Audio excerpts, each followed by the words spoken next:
Welcome back, learners. My name is Shubhangi Jipulkar, Assistant Professor, Department of Advanced Management Studies, GS College of Commerce, Varda.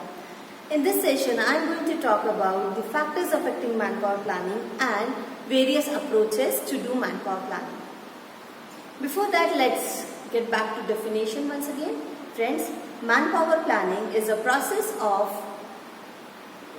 managerial process by which the management determines how the organization should move from its current manpower to its desired manpower to achieve the business goals.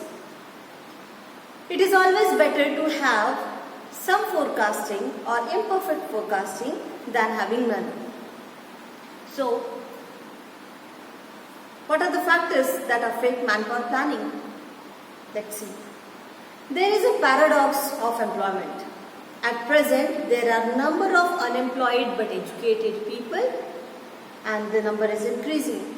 However, despite this fact, there is a serious shortage of man skills in the market to meet the requirements. So companies are basically confused and they are struggling to get the right manpower for their right jobs. What are the factors that affect these manpowers of the companies? If there is a change in the technological landscape, companies find it difficult to maintain their employees to meet those technical changes or to acquire new talent with the basic skills. As we all know, there is VUCA world, the automation is there, digitization is going on now, everything is becoming online. So how the companies will cope up who are having such manpower which works with the majority of the skills which are for the offline things. So there is a shift, there is a technological landscape which is new and now companies have to manage accordingly. Changes in the organization also affect the manpower planning many times. Recently, due to pandemic, one more automobile company has launched hand sanitizer. So, although that is an additional business segment they have, but there is a shift. Now they will have to have such people who will do the new production activity. Demographics also make the manpower planning stringent and considerable for the companies when there are changes in the customers' preferences, fashion, or certain products have shifted from one segment to other segment. So there will be the changes in demographics which are affecting the manpower planning. Shortage of skills. Friends, there is one company who kept its one position of managerial level vacant for 4 months because it was not getting the right person for the job. So this is how the shortage makes the companies suffer. Employing a wrong person would lead to mess. And that's why employing right person with required qualification and expertise and experience is very necessary for all the companies. And this is how they generate the needs with the help of training and development department, which tells them what are the gaps and where they need to fill, where this skill will come from. Either they can enhance it through their training and development programs, or they will wait and search extensively to get such people for its work. Legislative control and government. Certain government policies may force the companies to have changes in their manpower planning. We all know the recent condition of pandemic. Many companies have been shut, or the employees cannot go directly to the companies because of the lockdowns. So work from home is the new normal.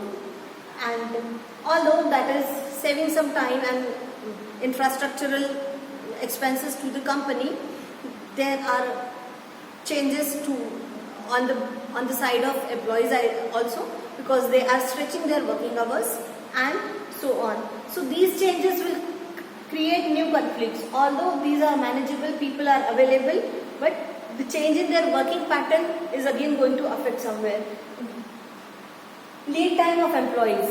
If the employees who are recruited newly, they take time to learn all the all the production activities which are expected, and they turn late into the production or materializing it. It is a concern for every company.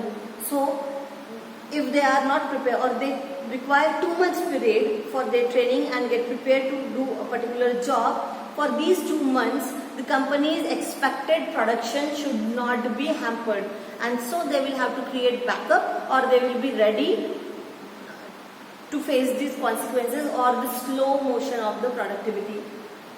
Last but not the least, demand and supply forecasting. Right forecasting is very necessary.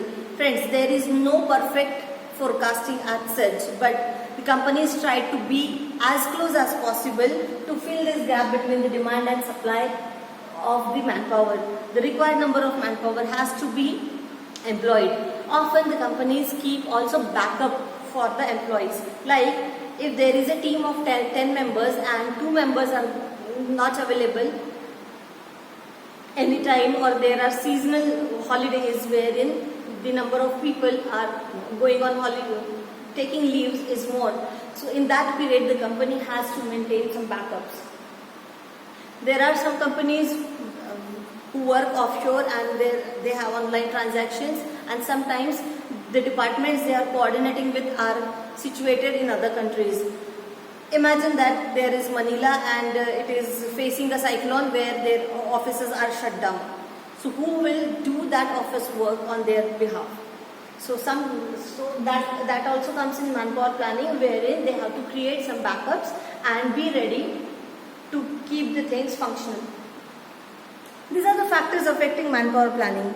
Let us understand what are the approaches to this manpower planning and why this manpower planning comes into the picture.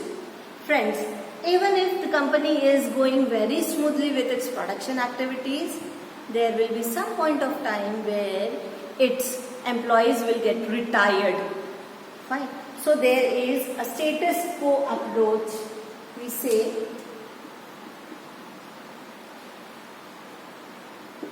which creates the need to fill the manpower number of vacancies. Another is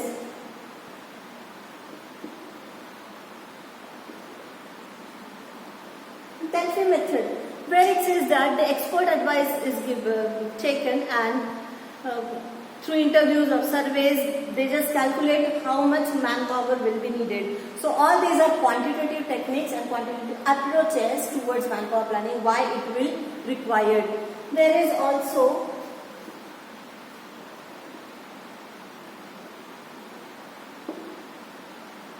a ratio system or approach which says that if one task has to be completed by 2 people and there are 10 tasks to be completed, obviously there will be a requirement of 20 people to do it in a shift.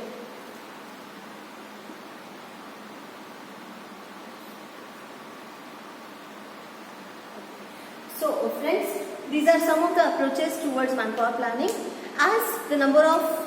As the business goals keep changing or growing, there arises a need for different skill set people or additional people in the organization, and likewise the company goes on planning them.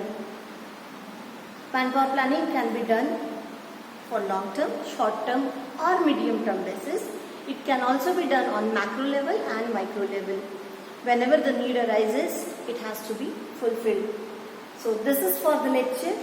Until we meet next and I bring you the next management lesson, keep safe.